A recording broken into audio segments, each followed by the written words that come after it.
Hello friends, welcome to Devanshka diaries. ఇప్పుడు మీరు వినబోతుంది ఏ తీరం చేరిన ఈ బంధం స్టోరీలోని 5వ భాగం.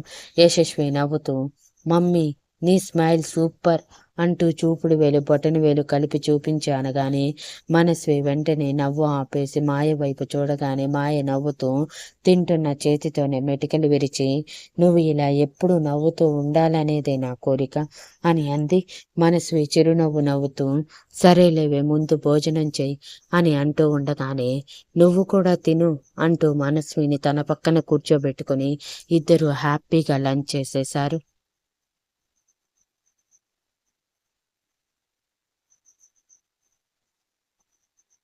మనస్వి ఇంటి దగ్గరికి వెళ్ళిన రాహుల్, రోజీ యశ్వంత్ కోసం కోర్టులో కేసు వేసిన వాళ్ళు ఇద్దరు ఇంటికి తాళం వేసి ఉండటం చూసి, ఈ టైంలో ఎక్కడికి వెళ్ళింది, ఒకవేళ మనం వస్తామని తెలిసి లోపల నుంచి లాక్ చేసుకుని తాళం వేసినట్టు కలరిస్తుందా ఏంటి అని అంటూ రాహుల్ వెళ్ళి డోర్ కొడుతూ మనస్వి అని అరుస్తూ ఉంటే ఆ సౌండ్ చాలా పెద్దగా వినిపించి పక్కింటి ఆవిడ గోడ మీద నుంచి వాళ్ళిద్దరిని చూసి నొసలు చిట్లించి, ఓ అమ్మాయి, ఇదిగో ఇది సంసారం ఉండే కాలనీ, మీలాంటి వాళ్ళు ఇక్కడికి రాకండి, పాపం ఒంటరి ఆడపిల్ల అని మనస్విని తెగ ఏడిపిస్తున్నారు. ఆ పిల్ల ఏడుపు ఏదో ఒక రోజు మీకు తగిలి ఉసురుపు కొట్టుకొని పోతారు అని మాట్లాడుతూ ఉంటే రోజీ విసుగ్గా, మా గురించి మీకెందుకండి చెప్పండి, ఈ మనస్వి ఎక్కడికి వెళ్ళిందో చెప్పండి అని అడిగింది. పెద్దవాళ్ళకి మర్యాద ఇవ్వటం రాదు, మనస్విని సాటి ఆడదానిగా చూడటము రాదు, నీలాంటి దానికి ఆ అమ్మాయి వల్ల ఎలా పరిచయం అయ్యిందో కూడా ఎలా పరిచయం అయిందో కానీ ప్రతిరోజు ఏడవటమే. అయినా చెప్తున్నాను, ఈరోజు మనస్వి బయటికి వెళ్ళింది, ఇక ఇక్కడ ఉండనని చెప్పి మరీ వెళ్ళిపోయింది, ఇక నుంచి ఇక్కడికి రాకండి, వచ్చారంటే మాత్రం పోలీస్ కంప్లైంట్ ఇస్తాను అని బెదిరించింది. రోజీ అసహనంగా, సరే సరేలే, మీరేదో తెగ సంసారులు అన్నట్టు మాట్లాడుతున్నారు, ఎవరి చీకటి కోణం వాళ్ళకి ఉంటుంది, ప్రతి ఒక్కరిని ఎదుటి వాళ్ళు వేలెత్తి చూపటమే అని నోటికి వచ్చినట్టు మాట్లాడుతూ వెళ్తూ ఉంటే ఆవిడ నోరు తెరిచి, ఇలాంటి వాళ్ళు ఎందుకు బ్రతుకుంటారు అని చేతులు చిప్పుతూ నిష్ఠూరంగా అనుకుంటూ తిట్టుకుంటూ అక్కడే నిలబడి చూస్తూ ఉన్నారు. బయటికి వచ్చిన రోజే రాహుల్ కారు దగ్గర నిలబడి, ఎక్కడికి వెళ్ళిపోయింది ఇది, మన నుంచి తప్పించుకోవటానికి మళ్ళీ ఇల్లు చేంజ్ అయిందా ఏంటి అని అన్నాడు రాహుల్. రోజీ కన్నింగ్ స్మైల్తో, ఎక్కడికి వెళ్ళినా మన నుంచి ఇది తప్పించుకోలేదు కదా. మరో వారం రోజులు తర్వాత కోర్టు హీరింగ్ ఉంది. ఆ హీరింగ్లో ఎలాగైనా కొడుకుని సాధించి ఆస్తి మొత్తం మన చేజిక్కించుకుందాము, అప్పుడు దాని సంగతి చూద్దాము, ఇక దాని గురించి వెతికి టైం వేస్ట్ చేసుకోవటం ఎందుకు అని అంది. బట్ అది కనీసం కళ్ళెదురుగా ఉంటే నాకు కొంచెమైనా ఎంటర్టైన్మెంట్ ఉండేది.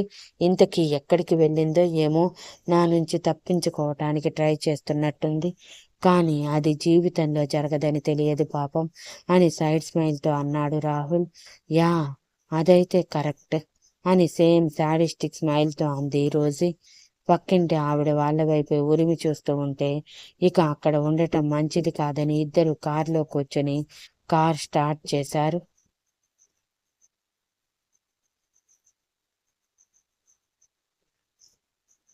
ఇక్కడ యశస్వి తండ్రి విశాల్తో యశస్వి కోసం మరొకసారి మాట్లాడి వార్నింగ్ ఇద్దామనుకొని వెళ్తే సేమ్ మనస్విలాగే విక్రమ్ ఇల్లు కూడా ఖాళీ చేసి ఉండటం చూసి, ఎక్కడికి వెళ్ళుంటాడు వీడు, ఎక్కడికి వెళ్ళినా 2 వారాల్లో జరిగే హీరింగ్కి వచ్చి చావాలి కదా, ఖచ్చితంగా ఆ రోజు నా కూతుర్ని దక్కించుకొని తీరుతాను, వీడి వల్ల జీవితంలో మనశ్శాంతి లేకుండా పోయింది, ఏదో ముచ్చటపడి ఇన్ని సంవత్సరాల తర్వాత ప్రేమిస్తే ప్రేమించటం నేరం అన్నట్టు అది నాతో గొడవ పడి చచ్చింది, వీడేమో నా కూతుర్ని ఎత్తుకెళ్ళిపోయాడు, ఇప్పుడు నా కూతుర్ని తీసుకురాకపోతే ఆ మోన నాతో ఉండను అంటుంది అంటూ బెదిరిస్తుంది. మోక్ష నాతో ఉండను అంటూ బెదిరిస్తుంది అని అసహనంగా అనుకుని అక్కడి నుంచి వెళ్ళిపోయాడు.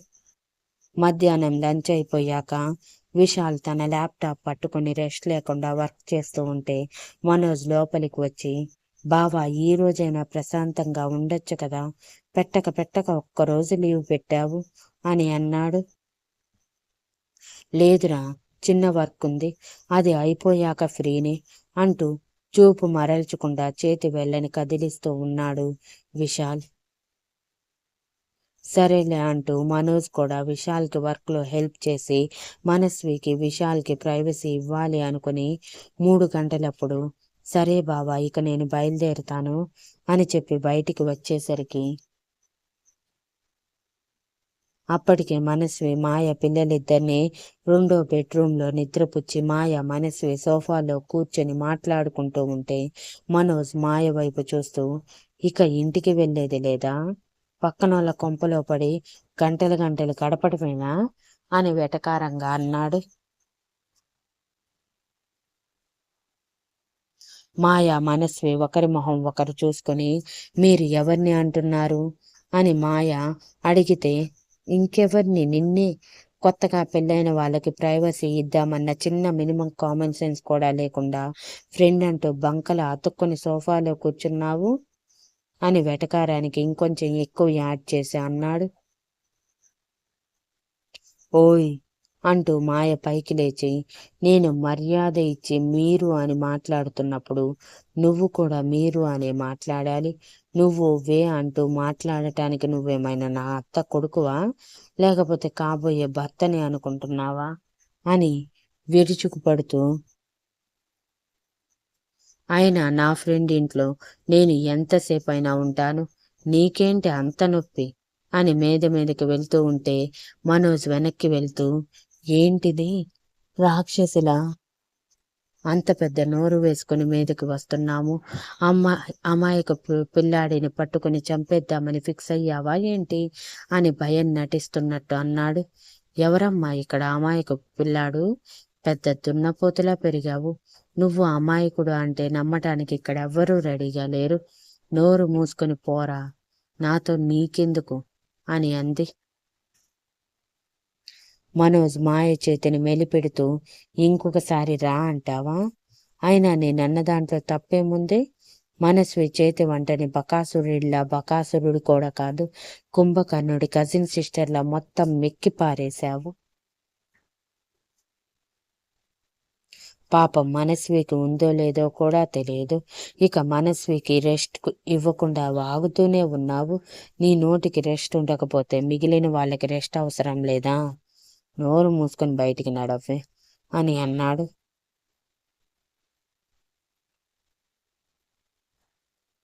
ఒరే బండ సచ్చినోడా, చెయ్యి వదలరా, నేను నీలాగా ముద్దు మనిషిని అనుకున్నావా, చాలా సున్నితం అంటూ గింజుకుంటూ ఉంటే, కనిపిస్తుంది అంటూ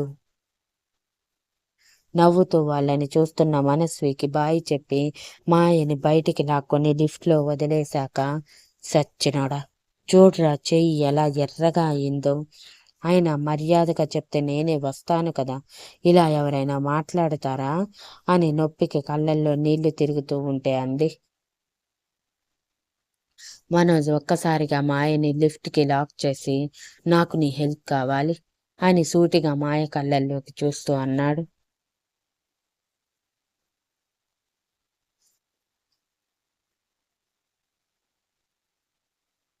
మనస్వి వెళ్తున్న ఇద్దరి వైపు చూసి, ఇద్దరు మేడ్ ఫర్ ఈచ్ అదర్లా ఉన్నారు, అన్నయ్య కూడా చాలా మంచివాడిలా కనిపిస్తున్నాడు, మాయకి మంచి పేరు అవుతాడు, ఒకవేళ ఇద్దరి మధ్య ప్రేమ చిగురిస్తే ఇంకా బాగుంటుంది అని నవ్వుకుంటూ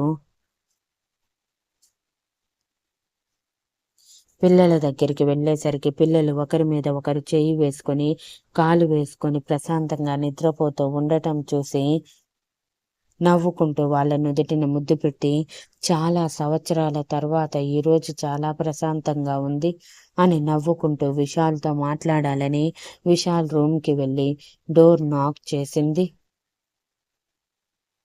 వచ్చింది మనోజ్ అనుకుని, ఏంట్రా వెళ్తున్నానని చెప్పి మళ్ళీ తిరిగి వచ్చావా అని ల్యాప్టాప్ నుంచి తల పైకెత్తకుండా అనగానే నేను విశాల్ని నేను విశాల్ గారు మనస్విని అని అంది. విశాల్ కోపంగా మనస్వి వైపు చూస్తూ, నీకు కండిషన్స్ గుర్తుకు లేవా ఏంటి? నా రూమ్లో నువ్వు అడుగు పెట్టకూడదు, ఇది నా పర్సనల్ స్పేస్ అని గంభీరంగా అనగానే నేను మీతో మాట్లాడాలని వచ్చాను, మీ రూమ్లోకి రావాలని నాకేమంత ఉబలాటంగా ఉండి రాలేదు. మరి మనిషి మొహం మీదే బయటికి వెళ్ళిపో అన్నట్టు మాట్లాడుతున్నారే, కొంచెం కూడా ఆడపిల్లలతో బిహేవ్ చేయటం రాదా అని విసురుగా అంది. విశాల్ ల్యాప్టాప్ పక్కన పెట్టి కోపంగా పైకి లేచి, అవును, రాదు. అయినా నువ్వు నాతో మాట్లాడాల్సిన అవసరం ఏంటి అని అరుస్తాడు. మనస్వి మనసులో, ఎప్పుడు డాబర్ మ్యాన్లా అరవటం తప్ప రెండోది రాదనుకుంటా ఈ మనిషికి అని అనుకుని, అంటే నాకు యశ్వంత్కి కావలసినవి మా ఇంటికి వెళ్ళి తీసుకొచ్చుకోవాలి, కొంచెం మీరు పిల్లల్ని చూసుకుంటూ ఉంటారా అని అడగటానికి వచ్చాను. దానికి ఓతగా మీ ఆస్తంతా కాజేసినంత ఫీలింగ్ ఇస్తూ మొహాన్ని ఎందుకు అలా పెట్టి అంటారు అని అమాయకంగా మొహం పెట్టి అంది. విశాల్ నొసలు ముడేస్తూ, ఇప్పుడు అక్కడికి వెళ్ళాల్సిన అవసరం ఏంటి? నీకు కావలసినవి ఏవైనా కొత్తవి కొనుక్కోవచ్చు కదా అని అన్నాడు. నాకు మనీ చాలా అవసరం విశాల్ గారు, అనవసరపు ఖర్చులకి వేస్ట్ చేయలేను, ఫ్యూచర్ గురించి ఆలోచించుకోవాలి. అయినా ఆల్రెడీ ఉన్న వాటిల్ని కొనుక్కొని ఏం చేసుకుంటాం విశాల్ గారు? మీరు జస్ట్ ఒక 1 అవర్ పిల్లల్ని చూసుకుంటూ ఉండండి, నేను అలా వెళ్ళి ఇలా వచ్చేస్తాను అని అడిగింది. విశాల్ బొటనవేలితో నుదిటి మీద రుద్దుకుంటూ, మాయ చెప్పిన మాటలు గుర్తుకు వచ్చేందుకు మనస్విని ఒంటరిగా పంపించబుద్ధి కాక, నేను వస్తాను పద అని అన్నాడు. పరిచయం అయిన దగ్గర నుంచి ఫస్ట్ టైం విశాల్ తనతో అంత సాఫ్ట్గా మాట్లాడటం, అది కూడా తన విషయంలో మాట్లాడటంతో మనస్వి ఆశ్చర్యంతో కళ్ళు గోయలి కాయలంత పెద్దవి చేసింది.